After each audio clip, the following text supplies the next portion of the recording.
先日小学校で80代女性が小学生にぶつかり怪我をして大津地裁小学生に88万円の賠償を命じたそうです。多分裁判官って個別の案件というので個別の事情を考慮することってそんなにないんですよね。まだ僕判決文は読んでないんですけど、こういう感じだろうなというのが一応ニュース記事だと見て思ってるのが、6割の治療費が多分220万円ぐらいかかったんだと思うんですよ。で、治療費に220万円かかりましたと。で、それを責任をどうやって割るかっていうので、裁判官の判断は6割の責任はおばあちゃん。で、4割は子供たち。なので、4割の子供たちの22万円かける4で88万円っていう。多分そういう感じの雑な計算をして出した判決じゃないかなと思うんですよね。で、ただ僕はそもそも論、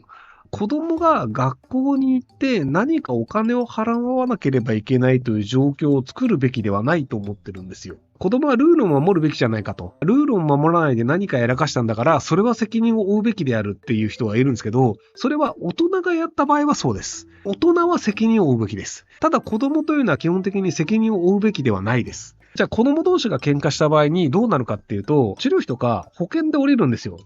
僕が知る限り一般の学校ってほとんどは学校の入る組合保険みたいなの入ってて、子供同士で怪我をしましたとかってなると、そこの治療費って保険で基本降りるんですよね。なんかぶっ壊しましたとかって時も。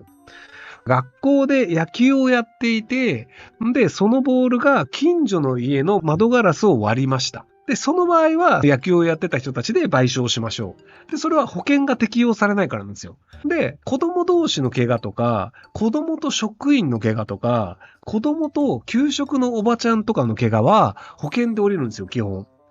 で、学校と関係ない人と事故を起こした場合は保険は降りないんですよ。なので、学校に関係ない人を入れたという判断をしたやつが僕は悪いと思ってるんですよ。子供に走っちゃいけませんよって言っても走る生き物じゃないですか。ルールを守りましょうというのを教えるために学校があるので、基本的に学校はルールを守れない奴らがいっぱいいるわけですよ。もう100人が100人ルール守れるんだったら、別にもう学校に通う必要ないじゃないですか。偉い人が言った通りにできるんだったら。なので、下校時間でもちゃんとみんなで並んできちり歩きましょうって言っても、そうはできない奴がいるのが学校なので、そこに保険が適用できない人を入れちゃいけないんですよ。で、そこに保険が適用できないおばあちゃんという人が現れました。で、そのおばあちゃんがぶつかって倒れてしまって、足の太もも骨折してしまって、88歳で太もも骨折すると、多分もう本当に歩けないまま亡くなっちゃうコースなんですよ。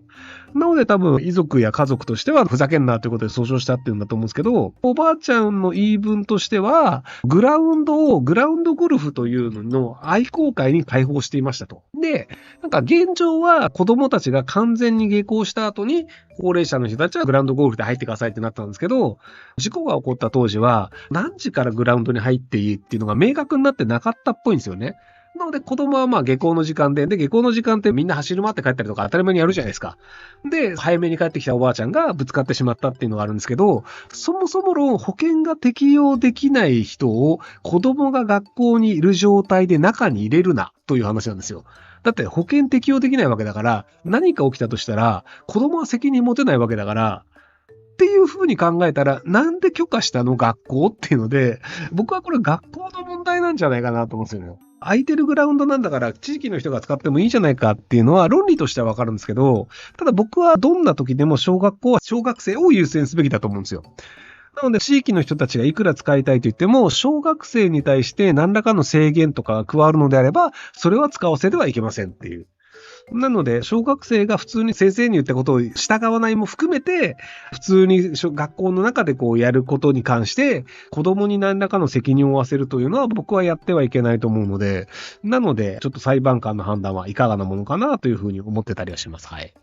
話長くなりましたね。30代主婦です。小学1年生になる娘がいます。小さい子供にいたずらをしようとする大人が少なからずいます。子供を守る方を教えてください。私は小学生の頃下校途中にすれ違ったおじさんが露出鏡で下半身を見てしまいました。同じ目に合わせたくないです。まず下半身を見るぐらいだったら別に見ても大丈夫な子供にした方がいいと思います。通りすがりでパッと見せて逃げるみたいなのを防ぐことは不可能だし、インターネットで普通にページ見てたとしても送られてきたリンクをクリックしたらそういうものが出てきてしまうっていうのは確率の問題で発生するので、なので視覚的に何かを見てしまうはもうしょうがないです。それを避けようと思うと本当に人間の少ない山奥に行くとかになっちゃうので、避けなきゃいけないのは物理的に子供に嫌がらせとか接触をするようなタイプっていうのをどう避けるかの問題で、そこはアラームを持たせるっていうのと、携帯電話必ず持たせるっていうのと、アラームと携帯電話の使い方をきちんとマスターさせてあげてください。何かあった時にこの紐引っ張ったら大きなアラーム鳴るよねっていうので、ちゃんと1ヶ月に1回とか訓練してください。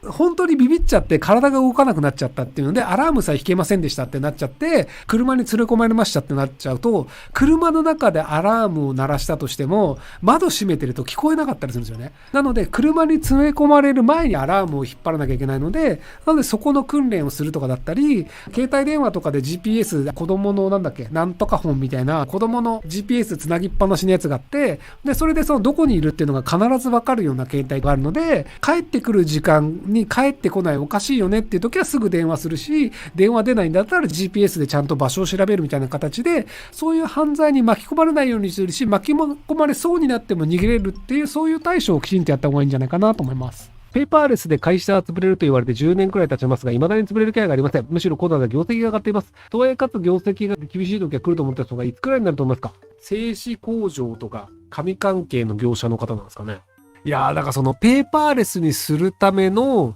資料というのを小泉進次郎さんがすげえ分厚い紙で持ってきてたっていう動画が上がってて、進次郎さん面白いなと思ったんですけど、やっぱ他の国は別なんですけど、日本の場合って物事を決める人たちが60歳以上だったりするんですよ。大企業の経営会議とかになると50で若い方で60、70みたいな人がザラにいて、で政治家だともう80みたいな人もいたりするので、なので意思決定権を持つ人たちっていうのが結局上の方で、あの人たちって全部紙にしたいんですよ。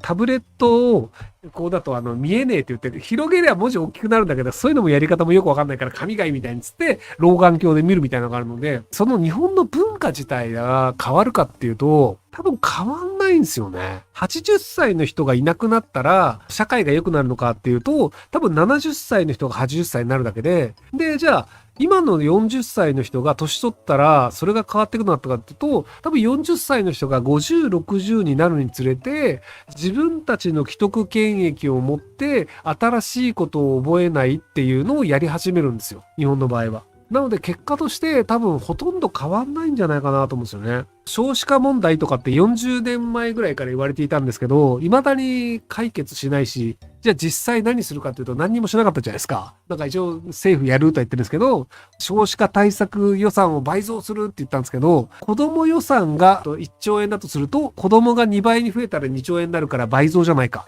だから倍増したかったらお前らが子供を作れっていうなかなか面白いレトリックな反論が返ってきたんですけど、なので子供に予算をかけないっていうのは未だに変わってないので、もう令和って時代なんですけどね。なのでやっぱり年を取ると変わらないっていうのは、年を取ると年を取った人の考え方をするというので、年を取った人の考え方をする人の方が有権者が支持するっていうのは多分ずっと続くので、日本自体は変わらないので、ペーパーレスも他の国に比べたらだいぶ遅いままなんじゃないかなと思います。フランスの行政手続きは本当に紙使わなくなりましたね。もともとだと1年ごとに僕ビザの更新みたいなのがあるんですけど、でもともとだと銀行の口座を毎月のやつとかを全部プリントアウトして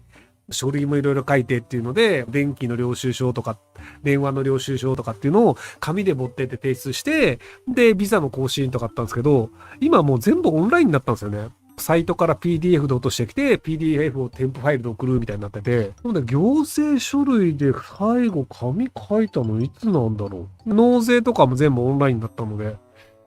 なので紙で何か書類書いたのって滞在許可書を受け取る時の紙にサインで書いて渡したとか、多分それぐらいじゃないかな。